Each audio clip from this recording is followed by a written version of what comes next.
네, 오늘은 조건을 뛰어넘는 능력이라는 제목으로 하나님 말씀 증거하도록 하겠습니다. 예수님이 십자가 지시고 죽으셨습니다. 부활 이후에도 마찬가지죠. 이 백성들의 모습, 제자들의 모습은 불안함이었습니다. 그리고 또 배신했다, 예수님 저버렸다고 하는 수치심도 있었습니다. 그리고 무엇보다도 낙심했습니다. 저렇게 낙심이라는 한자 단어가 참 재밌다고 생각합니다. 떨어질 낙자에 마음 심자, 마음이 떨어졌습니다. 낭망, 그럼 뭐예요? 소망이 떨어졌다. 낙심, 낭망, 하여튼 게 뚝뚝뚝뚝 떨어져 있는 모습. 우리의 스스로의 모습이 그런 사람들도 있겠죠. 내 마음이 떨어져 있습니다. 내 소망이 떨어져 있습니다. 바닥을 친다 그러나요? 그죠? 뚝뚝 다 떨어졌습니다. 아마 전형적인 낙심의 상황, 전형적인 낭망의 상황, 그게 예수님 십자가 이후에 제자들의 상황이었다고 생각을 합니다. 그래서 요한복음 21장 3절 보니까 수제자인 베드로조차 이렇게 얘기하잖아요. 나는 물고기 잡으러 가노라. 그랬더니 한 6명 정도 달라붙습니다. 그들이 우리도 함께 가겠다. 어부도 아닌 사람도 한 2-3명 끼어 있습니다. 웃기는 모습이죠. 왜 그렇습니까? 고기 잡겠다고 한 게 아니라 마음이 무너져 있다라는 거예요. 제정신이 아니라는 거죠. 지금 막 흔들리고 있다라는 것입니다. 그런데 약속하신 성령을 기다리면서 열흘 동안 기도하고 오순절 날이 이르게 되었을 때 이들이 확 뒤집히잖아요. 성령의 임재 이후에 확 뒤집히잖아요. 어떻게 변화가 됐습니까? 성령이 바람같이 임하더라는 거예요. 1장 14절에 보니까 오로지 기도에 힘쓰더라 그러지 않습니까? 많은 백성들이 모여서 기도했습니다. 그랬더니 바람 같은 성령이 임하셨죠. 사도행전 2장 2절 호련히 하늘로부터 급하고 강한 바람 같은 소리가 있어 그들이 앉은 온 집에 가득하며. 저는 우리 성도들의 삶 가운데, 우리 교회 가운데 이렇게 급하고 강한 바람 같은 성령이 임재해야 된다고 생각합니다. 성령의 바람 같은 임재가 있으면 이런 모든 것들이 다 변화가 된다는 것입니다. 여기 재미있는 표현이 호련이죠. 호련이가 영어 단어로 보면 suddenly예요. 호련이. suddenly가 뭡니까? 기다리고 있을 때 suddenly가 뭐예요? 내 뜻대로 오시는 게 아니라 호련이니까 갑자기죠. 갑자기. 성령 마음대로죠. 무슨 얘기입니까? 기다리는 영성에서 중요한 게 뭐라고요? 주권은 하나님께 있다. 절대적으로 우리가 잊지 말아야 될 게 뭐냐면 내가 하나님을 조작하는 게 아닙니다. 이때 오시옵소서 이렇게 해 주십시오.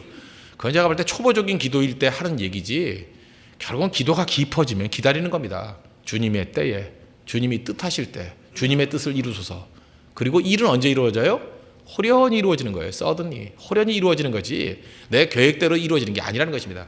그래서 거꾸로 얘기할 수 있어요. 어떤 사람이 너무 치밀하게 계획을 세우면 그대로 안 됩니다. 그게 더 맞는 얘기예요. 그대로 절대로 안 돼요. 왜? 성령께서는 주권이 성령께 있기 때문에 호련히 임하시는 분이지 내 생각과 내 계획대로 이루어지는 분이 절대로 아니라는 것입니다. 근데 호련히 성령께서 임재하시니까 바람이 불어요. 2가지 오늘 현상을 볼 수 있습니다. 첫째는 내 마음속에 있는 각자의 심령에 있는 의심들을 다 날려버리더라는 것입니다.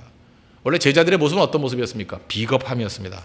참 요즘엔 보면 신앙을 갖고 있다고 하면서도 정말로 비겁한 사람들 많습니다. 비겁하다는 건 뭐예요? 비겁은 뒤집어 얘기하면 두려움이에요.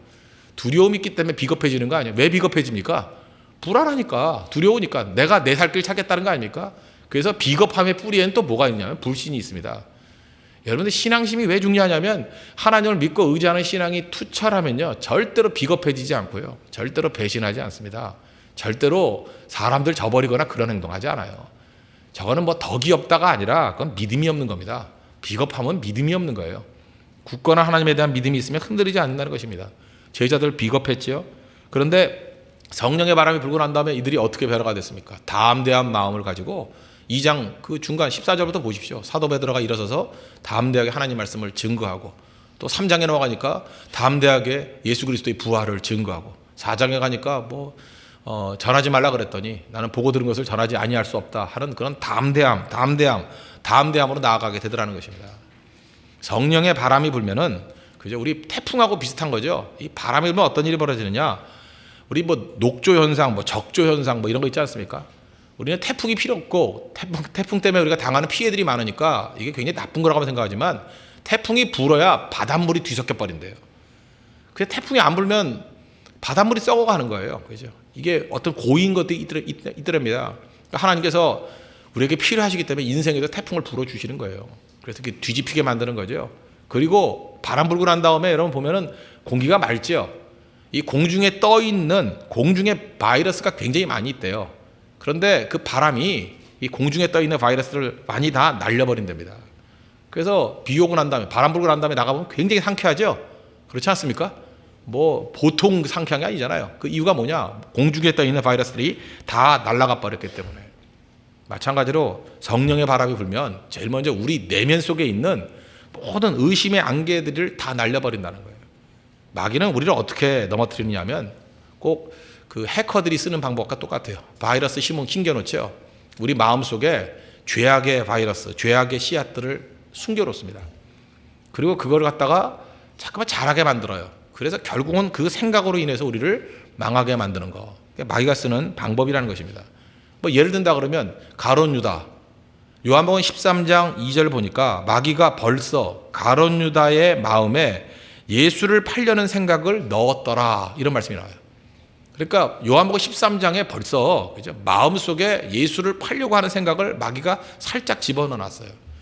그러면 그런 마음을 갖다가 곧장 회개하면서 지워버려야 되는데 그걸 계속 가슴에 품고 있다 보니까 나중에 뒤쪽에 가니까 어떤 일이 벌어져요? 진짜로 가룟 유다가 예수님을 팔고 키스를 통해 가지고 그죠? 이렇게 입맞춤을 통해 가지고 예수님 팔아버리는 가장 비열한 행동을 하지 않습니까? 이게 바로 뭐예요? 그 의심이나 불신이나 팔고자 하는 마음을 심겨둔 거예요. 우리 마음에도 그런 바이러스가 있습니다. 성령의 바람이 불어야 날아가 버린다는 거예요. 우리 구약성경에 보니까 아왕이라고 있죠. 그 왕입니다. 돈 많잖아요. 근데 갑자기 욕심이 생기는 거예요. 탐욕이 생기는 거예요. 나봇의 포도원. 그 성경에 보니까 왜 나봇의 포도원을 원했다 그랬습니까? 나물밭 해먹으려고. 참 이 나물과 함께 망할 놈이죠. 그죠? 아니 왕이 나물밭이 뭐 필요해요? 그냥 이마트 가서 사 먹으면 되지. 왕인데 그죠? 나물밭이 뭐 필요하다고. 왕이 뭐 뭐든지 다 살 수 있잖아요. 그죠? 근데 나물밭을 얻으려고 그거 생각하다 보니까 그죠? 잠이 안 오는 거예요. 나봇에게 팔라 그러니까 나봇이 뭐라 그러니까 열왕기상 21장 4절 보니까 내 조상의 유산을 왕께 줄 수 없습니다. 왕께 팔 수 없습니다. 이건 조상 대대로 내려온 거기 때문에 하나님의 명령에 의해서 팔면 안 되는 겁니다. 맞는 얘기죠. 그때에 너무 맞는 얘기를 하니까 아합이 근심하고 답답하여 왕궁으로 돌아와 침상에 누워 얼굴을 돌리고 식사를 아니하니 시금전폐하고 고민하고 있더라는 거예요. 그랬더니 그 옆에 악한 여자 그 부인 이세벨이 와가지고 뭘 걱정하냐, 죽여버리면 되지. 그죠? 그래 죽여버리고 거기 있는 진짜 비겁의 영이 또 역사하죠. 주변에 있는 그 장로들 뭐 이런 사람들 윽박질러가지고 거짓 증인 서라. 그래서 결국 다 끝난 줄 알았죠. 하나님이 놔두나 이런 거. 하나님의 심판이 임하지 않습니까? 이런 것도 보면 그 배경이 어떻게 됩니까? 먼저 아합의 마음 가운데 탐욕이란 마음을 주는 거예요. 그래서 성령의 마음이 필요한 것입니다. 성령의 바람이 필요한 거예요. 여러분 필요도 없는 거 괜히 마음속에 품고 있는 거예요. 요즘에 무슨 뭐 쇼핑의 영 같은 게 임한 것 같아요. 그죠? 지름신의 영이 뭐 임했다나 뭐 이러면서 그죠? 쓸데도 없는 거예요. 쓸데도 없는 거. 어떤 친구 보면 우두커니 앉아가지고 하나님 말씀을 묵상해야 돼. 말씀 묵상 안 하고 밤낮 오토바이만 묵상하고 있어요. 뭐 어떤 거 살까? 밤낮 그거. 어떤 사람은 노트북 묵상하고 앉았고, 어떤 사람은 뭐 휴대폰 묵상하고. 휴대폰 그게 그거예요. 그죠? 아이뻐 아니면 그죠? 걘 역시 그거 사면 되는 거지. 뭘 골라요? 고르기는 무슨 옵티머스 지인가 또 하나 있잖아요. 그죠? 그거 갖고 무슨 뭘 고민해요? 고민하기 그냥 아무거나 골라 쓰면 되는 거지. 근데 그거 갖고 며칠째 묵상하게 만들고, 그죠? 나는 이게 없어서 불행하다고 생각을 하고. 진짜 그래요. 지금도 그 어떤 고등학생 가운데 한 사람이 그러더라고요. 꿈에도 소원이 뭐냐면 휴대폰 새로 사는 거래. 그럼 마귀가 이상한 생각을 넘겨준 거죠. 그죠? 그게 그를 행복하게 만드는 것도 아니고 더 유익하게 만드는 것도 아니고 아무것도 아닌데 그거 하나에 집착해가지고 그걸 키운다고요. 키워가지고 나중에 그게 세상의 전부인 줄 알게 만드는 거. 마귀의 방법이라는 것입니다. 또 음욕도 마찬가지죠. 예수님께서 마태복음 5장 28절에 나는 너에게 이르노니 음욕을 품고 여자를 보는 자마다 마음에 이미 간음하였느니라. 그 뭐 남자가 되었든 여자가 되었든 뭐 누구를 쳐다보고 음욕을 안 품은 사람, 그런 사람이 있습니까? 뭐 건강한 사람이라 그러면 다 그럴 수 있죠. 근데 예수님께서 지금 이걸 말씀하는 내용이 뭐예요? 그런 생각이 살짝 지나가는 게 문제가 아니라 그 생각을 마음에 품고 계속 키워나가는 거는 이미 가늠한 거다. 그 얘기죠. 마틴 루터가 비슷한 얘기 하지 않았습니까? 뭐 새가 날아가면서 오물을 내 머리 위에 떨어뜨리고. 그거 불가항력이죠. 그거 어떡할 거예요, 그거? 눈은 앞을 보게 돼 있으니까 하늘 못 보잖아요. 모르겠어요. 이렇게 하늘 쳐다보고 다른 사람은 볼 수 있겠지만 불가능하잖아요. 그러나 오물이 떨어지는 것은 불가항력이지만 그러나죠. 머리 위에 둥지를 트는 건 불가능하다. 그 내 책임이라는 거죠. 머리 위에 둥지 틀게 만들지 말아야죠. 죄악의 둥지를 틀게 만드는 거, 그건 죄악이라는 거예요. 성령의 바람이 왜 불어야 되는지 아십니까? 오늘도 이 자리에 우리 마음속에 자기도 알아요. 그죠? 이게 하나님께서 원하는 뜻이 아니고 이건 죄악이고 이건 하나님 앞에서 반하는 행동들이고 이건 분명히 마귀가 뿌려진 바이러스야. 발견해서 빨리빨리 제거해버려야죠. 근데 그걸 키우고 있다고요. 성령의 바람이 그래서 필요한 겁니다. 성령의 바람이 불어야 내 마음을 청소합니다. 내 마음을 깨끗하게 하고 내 마음을 건강하게 하고 내 마음을 하나님의 뜻에 합당하게 만들 수 있다는 것입니다. 오늘도 우리 홍대세 교회 모든 성도들에게 이런 성령의 바람이 불기를 바랍니다. 그게 성령의 바람의 특징이라는 거예요. 그리고 한 걸음 더 나가서 더 적극적으로는 고린도서 10장 5절을 보니까 하나님 아는 것을 대적하여 높아진 것을 다 무너뜨리고 모든 생각을 사로잡아 그리스도에게 복종하게 하니. 그냥 수동적으로 뭐 이렇게 죄악의 바이러스를 없앤다, 의심을 없앤다, 뭐 의심의 안개를 날려버린다 이 정도가 아니라 우리가 가지고 있는 모든 생각을 다 사로잡아가지고 그리스도 앞에 복종케 만드는 거. 이게 우리의 꿈입니다. 성령께서 이렇게 하신다는 거예요. 우리 모든 생각을 다 사로잡아서 오직 주를 위해서, 예수를 위해서. 그게 교회입니다, 교회. 그래서 그 교회는 여러 생각들이 있습니다. 그런데 그 잡다한 생각들 다 모아가지고 그리스도 앞에 복종케 해야 돼요. 내 안에도 지금 잡다한 생각이 있지 않습니까? 그런 모든 생각을 다 붙들어 모아가지고 예수님 앞에 복종케 하는 거. 그 성령께서 하시는 일입니다. 그게 영광이고 그게 능력이라는 것입니다. 그래서 우리 홍대서 교회는 성령의 바람이 불어서 우리가 가지고 있는 모든 지성들, 우리가 가지고 있는 모든 감성들, 우리가 가지고 있는 모든 의지들 다 모아 사로잡아서 그리스도께 복종케 하는, 그래서 그리스도의 영광만 위해 살 수 있는 우리 믿음의 종 되기를 축원합니다. 또 한 가지는 조건을 뛰어넘는 능력이 생긴다는 것입니다. 성령의 바람이 한번 불면은 뭐 장벽이라 그러는 거 다 넘을 수 있다는 거예요. 그 어려움, 장벽 때문에 우리는 눌리지 않는다는 것입니다. 첫째, 언어의 장벽을 뛰어넘었죠. 2장 7절 보십시오. 다 놀라 신기하게 이르되 보라, 이 말하는 사람들이 다 갈릴리 사람이 아니냐. 우리가 우리 각 사람이 난곳 방언으로 듣게 되는 것이 어찌 됨이냐. 바벨의 저주, 언어가 혼잡해졌는데 이제는 각자의 난곡 방언으로 하나님 말씀을 들을 수 있더라는 것입니다. 그래서 성령의 바람이 한번 불면 장벽이라는 게 장벽이 아니에요. 저도 뭐 이렇게 언어에 별로 그 자신이 없었는데 제가 요즘에 기도를 많이 하고 하나님 능력을 주는데 갑자기 그런 기도가 나오더라고요. 갑자기 영어도 잘하고 싶어지고 중국어도 될 것 같고 이상하게 탁 치면 잠깐 꿈도 일본어로 꾸고 뭐 되진 않지만 그죠? 뭐 자꾸 그런 것 같아요. 뭐 일본 말인 것 같아요. 뭐 와리바시 뭐 이런 게 나오는 거 보니까 그죠? 잠깐 일본어가 되는 것 같아요. 일본어가 그죠? 뭐 변또 뭐 벤또인가 뭐 이런 것도 나오고 그죠? 뭐 이런 거 나오고 지나가다 보면 자꾸만 이상하게 뭐 무라 이런 데 가서 밥 먹고 싶고 잠깐 이런 생각이 들잖아요. 그죠? 그게 왜 그래요? 저는 장벽이라고 생각했는데 뭐 이런 생각하니까 이런 생각이 들어요. 아, 성령이 함께 하시면 이거 언어의 장벽 뛰어넘는 거지 뭐 못 뛰어넘나? 여러분 지금 제 나이에 만약에 제가 한 3개 국어 정도를 만약에 10년을 할 수 있다 그러면 이건 성령의 역사죠. 노력 아니죠. 믿음이 하나도 없어요. 지금 여러분들이 지금 전혀 지금 되지도 않은 일 또 잠이 덜 깼군 하면서 지금 쳐다보이는데 만약에 그렇다 그러면 그건 성령의 역사죠. 제가 요즘에 그래요. 성령이 이 안에서 좀 소용돌이 쳐달라고 그죠. 그래서 건들면 막 이렇게 터져나오게 해달라고. 이거는 이제 공부로 되는 게 아니라 방언의 역사같이 될 수 있게 해달라고. 그래서 그런 기도가 나오는 거 어떻게 해요? 나오는 걸. 그죠? 그래서 나중에 어떤 망신이 나갈지 모르겠지만 성령이 역사하게 된다 그러면 그거 가능한 거죠. 그 장벽을 뛰어넘는 거 아니에요. 사도 바울이 성령의 인도하심을 받고 아시아로 가려고 그러다가 유럽으로 가라 하잖아요. 유럽의 첫 성이 어디예요? 빌립보죠. 빌립보에 갔더니 우습지 않습니까? 아무도 없어요. 아무도 사람들이. 웬만한 성에 가면은 회당이라 그래서 유대인들 10명만 있어도 회당이 있거든요. 시나고고. 회당도 없어요. 그래서 강가에 가서 만난 게 루디아죠. 또 점치는 귀신 들린 여자애 고쳐줬더니 감옥에 갇혔어요. 뭐 되는 일이 하나도 없잖아요. 온통 장벽이잖아요. 온통 장벽. 어디 뭐 비빌 데가 없잖아요. 장벽이 있을 때 그들이 했던 일이 뭐예요? 감옥에서 기도했잖아요. 간절히 기도하고 찬송하니까 갑자기 큰 지진이 나서 옥토가 움직이고 문이 곧 다 열리며 모든 사람이 메인 것이 다 벗어지니라. 감옥이라는 장벽이 열려버렸죠. 저는 우리 안에도 이런 일이 벌어질 수 있다고 생각합니다. 성령의 바람이 불면요, 옥문들이에요. 옥문도.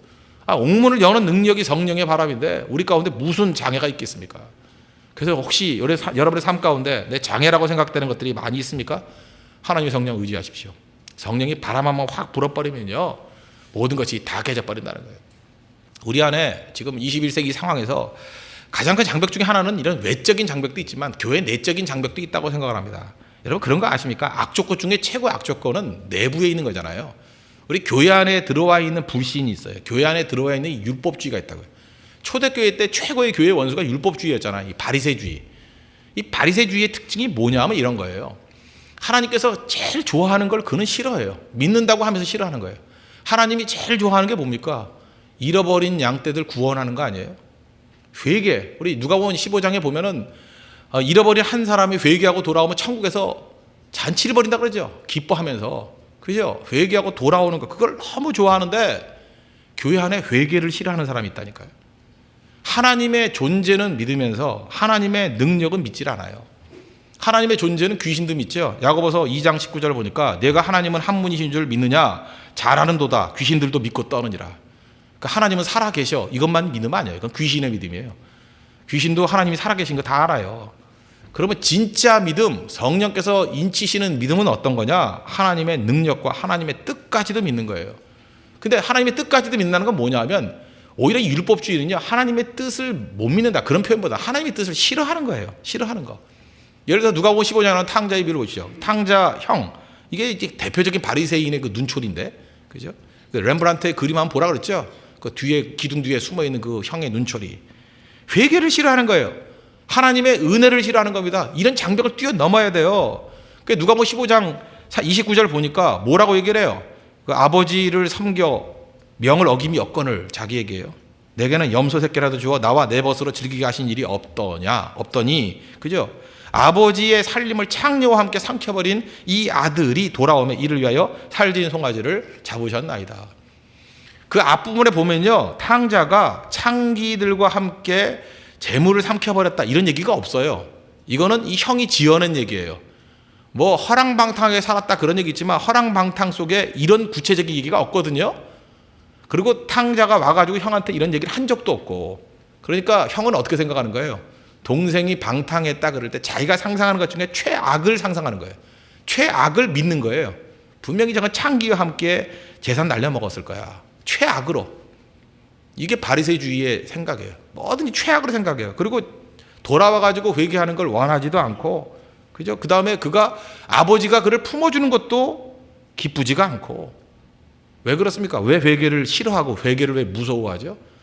바리새인의 특징은 뭐냐면 자기 의를 믿기 때문에 그래요. 자기 의는 뭐예요? 비교하는 거죠. 바리새인의 기도 보십시오. 이 세리와도 같지 아니함을 감사하나이다. 근데 이 세리와도 같지 아니해야 되는데 그 세리가 회개하면 자기 뭐예요? 할 말이 없잖아. 그렇잖아요. 십자가의 의를 의지하는 것도 아니고 하나님의 의를 의지하는 것도 아니고 그래도 알량하게 믿는 그 거지 같은 의가 뭐냐 하면 자기 의인데 자기 의조차도 의지할 데가 없잖아요. 망할 놈들이라는 거야. 망할 놈들. 선지자 가운데 선지자 같이 다는 선지자가 하나 있죠. 요나 선지자입니다. 요나 선지자는요 하나님을 믿었습니다. 뭐 당연히 믿었으니까 선지자겠죠. 하나님이 살아계심을 믿고 그리고 하나님과 교제를 해가지고 하나님이 누군지도 다 알고 하나님의 성격과 성품도 알았던 것 같아요. 알았는데 요나가 진짜 싫어했던 게 뭔지 아십니까? 하나님을 너무 잘 아니까 하나님이 혹시 니느웨를 용서해 주면 어떡할까? 그게 걱정이 되는 거예요. 그죠? 그리고 니느웨가 다시 일어서면 어떡할까? 그게 싫은 거였어요. 그래서 요나서 4장 1절을 보니까 요나가 매우 싫어하고 성내며 3장에서 니느웨의 회개가 일어나잖아요. 4장 2절 보니까 여호와께 기도하여 이르되 이건 기도도 아닙니다. 여호와여 내가 고국에 있을 때 이러하겠다고 말씀하지 아니하셨나이까? 이러하겠다가 뭐예요?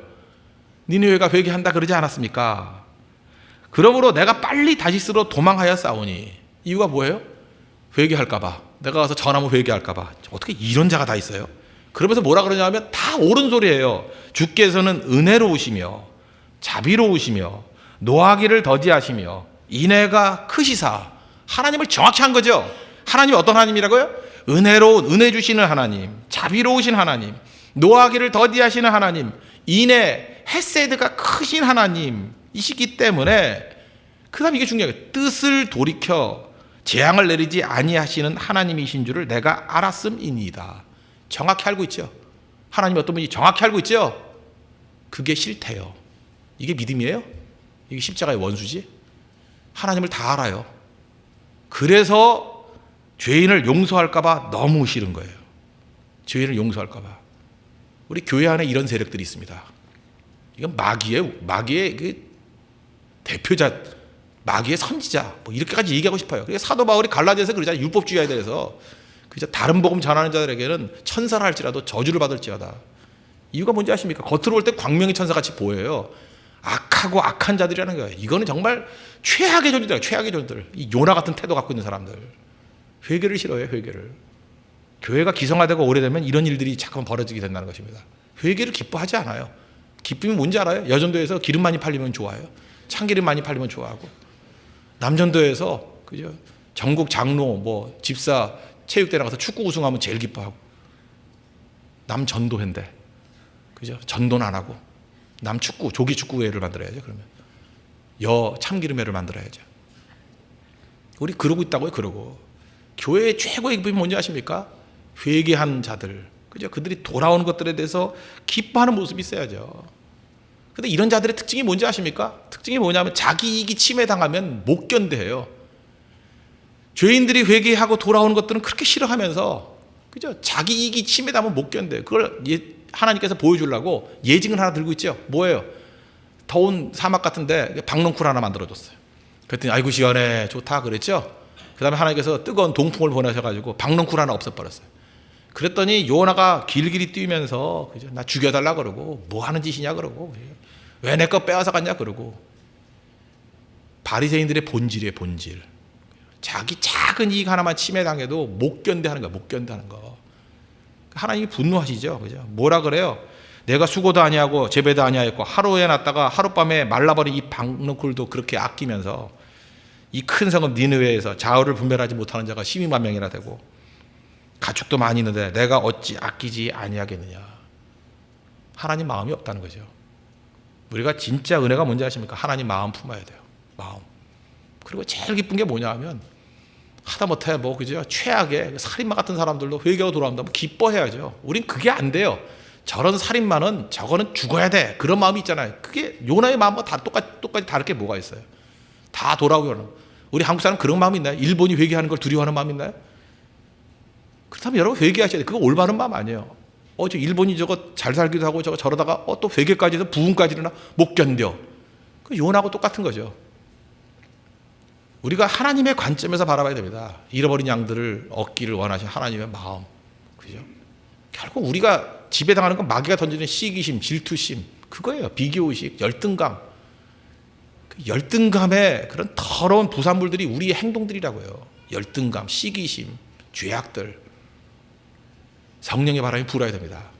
성령의 바람이 한번 불어야 하나님의 뜻이 온전하게 서게 돼 있고, 성령의 바람이 한번 불어야 우리가 하나님의 뜻대로 순종하는 거룩한 종이 될 수 있다는 것입니다. 심지어 베드로조차도 성령 받고 난 다음에도 흔들리잖아요. 사도행전 10장에 가니까 그 더러운 보자기에 내려온 것들 먹으라 그러잖아요. 그럴 수 없나이다. 하나님이 하라는 뜻 안 한대요. 속되고 깨끗하지 아니한 것을 내가 결코 먹지 않겠나이다. 하나님보다 더 정통이죠. 이 말이 이런 거 뭐예요? 하나님 회개하십시오 그거 아니에요? 하나님 말이 돼요. 지금 하나님 이게 지금 뭐 명령도 좀 제대로 내리세요. 이거 아니에요? 어떻게 이런 명령을 내리십니까? 나는 정통이고 하나님은 이단이에요. 지금 여기서 내가 더 정통이에요. 뭐 이단까지는 아니어도 나는 진짜 정통이고 하나님은 한 중간 정통. 하나님 날 따라오셔야죠. 하나님 뭐라고 말씀하셔요? 하나님께서 깨끗하게 하신 것을 내가 속되다 하지 말라. 네가 하나님이?